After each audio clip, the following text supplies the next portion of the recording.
各位观众、各位听众，大家好，欢迎来到我的频道派 TV。今天是纽约时间7月24号，星期五。纽约市的死亡人数是23428人，死亡率是10.32%。纽约州的死亡人数是32558人，确诊人数是414192人，死亡率是7.86%。全美国的死亡人数是145688人，确诊人数是4062078人，死亡率是3.59%，非常低。恐惧指数呢又继续创造了新低，23.97，形势一片大好。油呢$42一桶，证明经济复苏待继。那么黄金呢是$1876一盎司。小麦、糙米还有大豆的价格稳定，牛肉价格继续偏高，猪肉的价格保持平稳。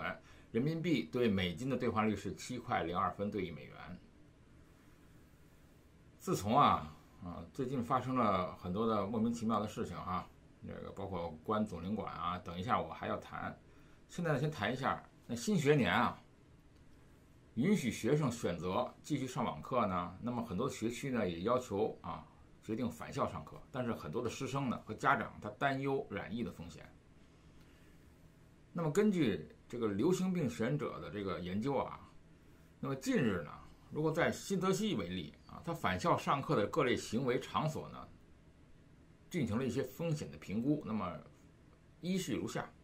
第一呢是学校里的食堂它吃饭的风险高，因为无法在就餐的时候戴口罩，而且食堂呢一般是学校细菌最多的场所之一。专家建议是分批午餐，并需避免自助取餐。那么学生使用更衣室呢风险很高，因为更衣室呢通常是没有窗户的，而且不会戴口罩。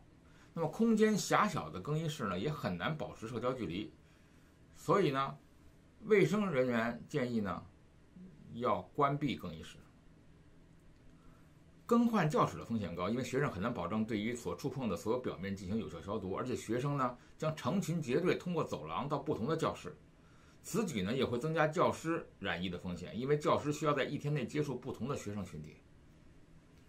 使用电脑教室和图书馆的风险也比较高，一般呢为了保护设备和书籍呢，这些场所窗户是无法打开的，那么空气的流通较差。那么学生使用实验室的风险呢则为低到中等，只需要控制人数，并且每次消毒表面和器材就可以了。在走廊的染疫风险呢是中等到高等，因为走廊通风一般较差，人员的密度高，那么戴口罩以及与地面这个设置社交距离指示牌呢是可以减少一些风险的。那么在同一个教室上课风险呢是中等到高级，因为取决于教室的通风情况以及教室内学生的数量距离。如果教室的通风良好，而且学生保持社交距离并且戴口罩，风险是比较低的。还有一个就是乘坐校车的风险呢是中等，如果每排只坐1名学生的风险呢将更低。那么专家担忧一些校车在早高峰时间呢需要重复使用，要必须做好消毒工作，并且打开车窗。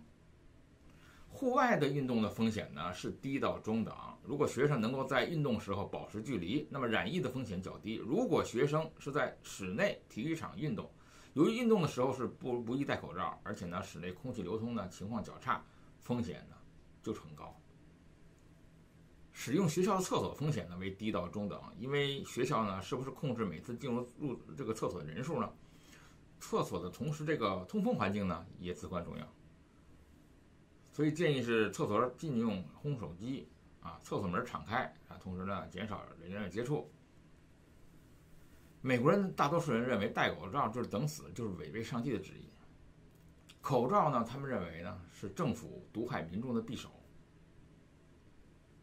美国人还认为戴口罩是在降低你自己的血氧的含量。不用想这些言论呢都是出自于欧美人的口中，在我看了很多视频中也表示出这样的这种情况。围绕着口罩这个根本不成问题的这个防疫的基本物，却出现了越来越多的无稽之谈，而且还有不少人相信。最近呢，这个英国、加拿大多地爆发了这个反口罩的游行。在现场，有人戴着被剪破的口罩，那么身穿写着拯救人权的背心儿，表达对于现行的口罩令的不满。有人高呼结束暴政，断言政府只是利用口罩让人们感到恐惧。在美国，佛罗里达州的居民呢，把口罩比作狗嘴套、婴儿奶嘴儿。那么德克萨斯州的受访者说，这个戴口罩者呢，是想把上帝创造的完美呼吸系统呢扔出门外。澳大利亚的近期呢，疫情也反弹啊。那么该国的拳手啊，曾经一语惊人说，永远不会向独裁专制低头，愿为不戴口罩的自由而死。之前还有个谣言啊，这个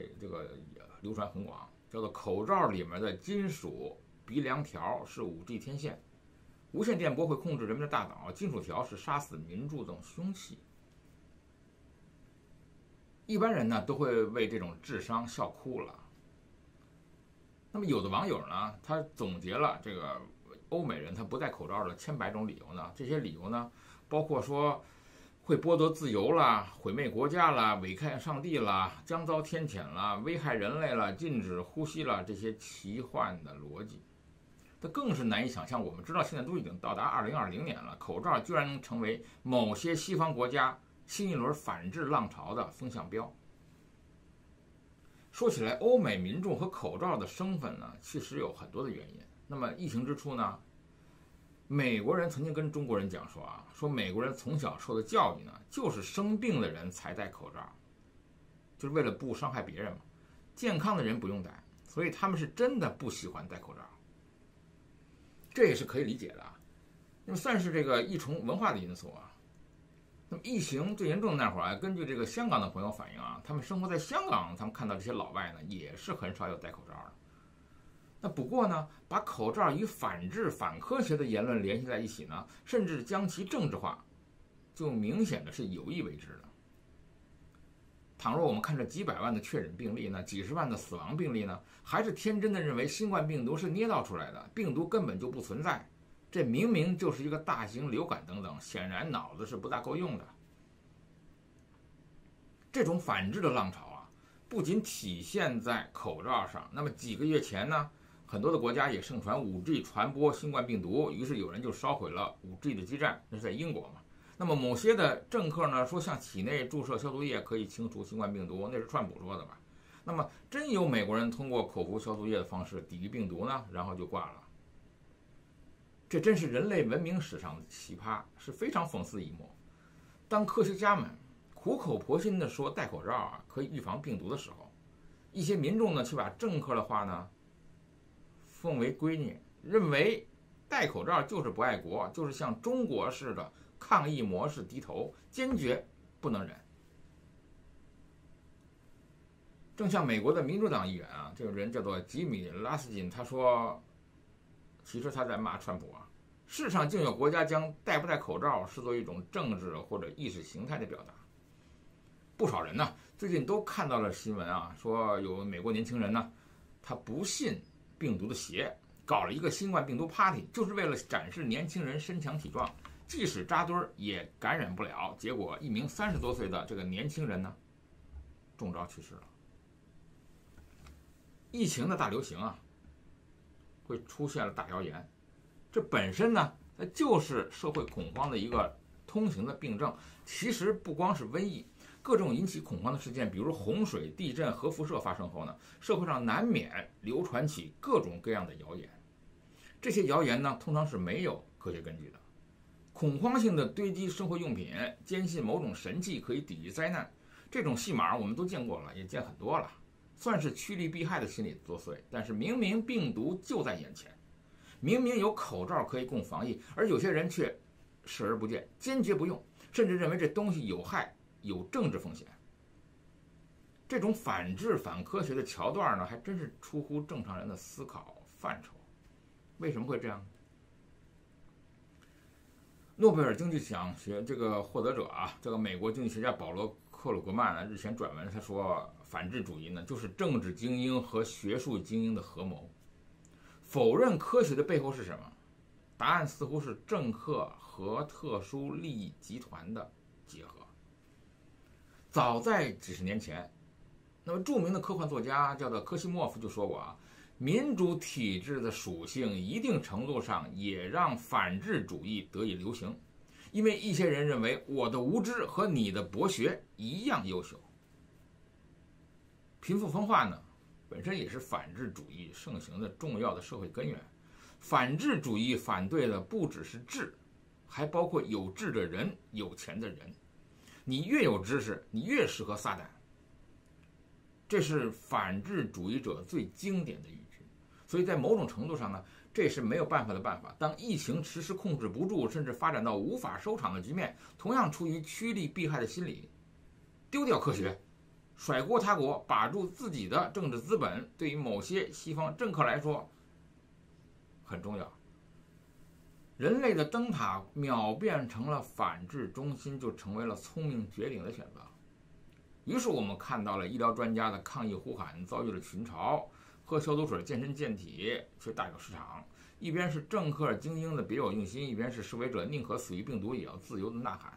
可是谁都知道，这真的是很危险。反智、反科学、反理性、反他国、反不同的意识形态呢，结合起来，其实呢就是当下席卷欧美的民粹思想。而更危险的是呢，这个席卷欧美的疫情一样，这个民粹思潮呢，它短时间内啊，这个似乎也没有任何消退的迹象。美国的社会运动我们看到在持续燃烧，那么确诊人数呢现在继续上升，都冲破了400万了。一般人认为啊，美国将会出现社会恐慌和股市急挫，但是从林博弈的角度分析，事实与想象似乎出乎大多数人的意料。在无限量化宽松和川普为了拉选票不管所谓长期后果的派遣政策下，美国由精英阶层到平民百姓，都其实没有多少人希望疫情早日结束的。为什么这样呢？美国公布5月份的失业率啊，是从14.7稍跌到了13.3，但因为种族歧视的问题呢，而爆发的社会运动，这个 BLM 多市出现了紧急状态，复工复市的势头又被打断了。因此，未来的失业人口呢，预计将长期保持在4000万人以上。而低收入的人群的收入呢，不跌反升哎。那么，美国的疫情期间的失业者呢，他领取了失业保险和联邦政府的救济金补贴。失业保险呢是按周领取的啊，会根据失业者在失业前最后一个季度的薪酬来确定失业保险的额度。比如说，这个失业者失业前啊，最后一个季度收入是1万美元，那平均一周呢能领到400美元，那么1个月呢可以领到1600美元，至少可以持续6个月，直到拿完这1万美元为止。那么同时呢，在疫情期间，失业保险的最高额度呢提高到每人每周600美元，比疫情前提高了近50%。而每个月的失业保险金收入呢，最高可以达到2500美元，那么最长可以连续领取4个月。所以，同一时间，联邦政府啊，在疫情期间呢，它还补贴为每位成人1200，儿童呢获得500美元。那么以一个4口家庭来计算啊，疫情期间，即使你不上班啊，每月还可以获得最高3200美元的失业保险金，再加上3400美元的疫情补贴，而且是税后的收入。所以你在大街上看到这个 BLM 的人呢，他们实际上在拿着钱在打抢。那么其实呢，这个税前月收入7000到8000美元的美国啊，它已经是中产阶级家庭了。你要知道，年薪10万美元呢，已经是美国的顶尖10%的高薪族了。你要加上疫情期间不用上班，支出减少，不用交税，这份收入呢，几乎肯定可以存留一大部分。疫情呢，它就是把大部分的中低收入的人士啊，推向了高薪阶层啊。因此，对于美国的中下层的这个失业者来说呢，疫情持续那么蔓延1-2年的话，只要不受感染，他们的生活素质其实是有所改善的，是越来越好。那么中上阶层的工作呢，出现了新的一个形态。疫情期间啊，我们看到大部分的中上受薪阶层，尤其是专业技术人员，虽然不能够上班，但是收入没有受到太大的影响，就因为在线办公啊，在实际需求下，短时间内变成常态化。连50后、60后的中高级管理层呢，也无缝接受了这种新业态。而部分的互联网公司呢，超前实施了长期居家办公的政策。居家办公，工作量减，时间宽裕，又有闲钱在手，投资股市自然成为当然的选择。所以你见证了美国的股市在新一轮无限量化宽松下的步步高升。那么财富随着水涨船高，生活上又难得有这个空间能够调整一下步伐，反思一下人生。在这些难得的这个机会下呢，中上阶层自然也没有强大的诱因希望疫情结束，就恨不得疫情无限期继续才好呢。而选举年这2个政党它需要这个疫情继续因为您想一下，在选举年共和党川普来说呢，唯一重视就是连任。一般人认为疫情会有碍他的连任，但实际情况是疫情越严重越利好共和党和川普。我们知道，在美国传统上在这个所谓的这个选举年出现了重大危机，那么现任总统连任的机会一般更大，因为选民会更加支持在任总统做出危机处理和实行各项的相关政策。这个特殊时段内的在任总统，他的行政资源和动员能力可谓是最高效和最集中的。因此，如果疫情持续甚至蔓延，而同时选情未见起色的话，川普甚至可以宣布国家进入紧急状态，或者是对内平乱，或者对外开战，那么连任的把握就更大了。军事战争固然是战争，贸易战也是战争。那么疫情的之下，美国的经济更显衰退，共和党背后的经济复合体，那么总是有理由趋势来打压中国，提高关税，继续推行逆全球化的政策，来维护共和党背后金主的长期经济利益。所以疫情存在不确定性对于共和党的选战来说呢，也是一张更好的牌。至于民主党，疫情对他们来说呢，则是攻击施政出现严重问题的共和党和川普的利器。过去100年来美国的选举文化里面，总统连任的机会极大。特朗普理论上虽然是可以倒行逆施，但是不乏支持者，因此疫情前期支持率呢，还是远高于民主党的候选人拜登。但是川普要打破这个局面，能够击败民主党对他的挑战呢，其实呢，他是蛮有信心的。因为民主党他们只有在疫情持续恶化情况下，才能够有这个武器来进攻川普，才能够调整这个美国当下认为变态的这个外交政策。这是民主党希望疫情持续扩大的原因。这个数字呢，就是袭击川普的利器。同时呢，对于公司来说，疫情也是延续他们赚取超额利润的重要环境。美联储因为疫情呢，180度改变了货币政策。那原先采取的紧缩货币政策呢，疫情下迫于重新量化宽松，那么导致会无限量的宽松，那么实时就给市场提供了十数万亿的这个美元的流动性购买企业上面的政府债、企业债，又开始购买私人手上的债。不同派系的资本集团享受着疫情带来的流动性和高额回报的机会，谁愿意结束这个疫情持续严重的 party 呢？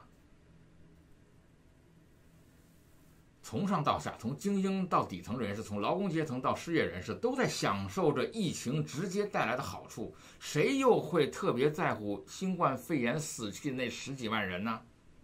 而且每年因为流感死去几十万人已经是常态，而且是交通意外和各类疾病失去性命的人，在隔离政策下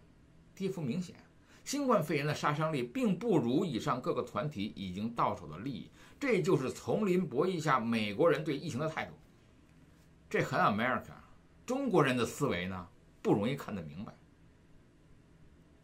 我们知道川普政府紧急关闭中国驻休斯顿的总领馆，有人说这个总领馆这里面放火在烧文件，有人说在烧伪钞，有人说在烧各种各样的东西包括假护照包括假的那个更改姓名甚至还有说因为这个休斯顿的领事馆他给这个很多的外交人员或者间谍提供假身份等等。休斯顿领事馆是唯一的一个中国在美国南方的领事馆，它所在的休斯顿地区呢是美国主要的航天、石油、医药以及高科技的产业中心。那么呢，地理优越呢，气候温和，交通发达，物价便宜，生活宜居。那休斯敦是真便宜啊，房子是真便宜。那么中国驻休斯敦领事馆的关闭呢，是中国深入美国的众多触角里面被斩断了最重要的一环，失去了中国在美国南方的桥头堡。那么美南的半壁江山呢，处于失控状态了。那么给中国在情报啊、在科技信息啊、人才交流、统战方面呢，造成了无可挽回的重大战略损失。从此以后呢，美国这种举动就导致中国对于美国实行政治输出的整体外交战略出现了失衡状态，将会呈现出硬件性的缺失，在短期内呢很难恢复元气。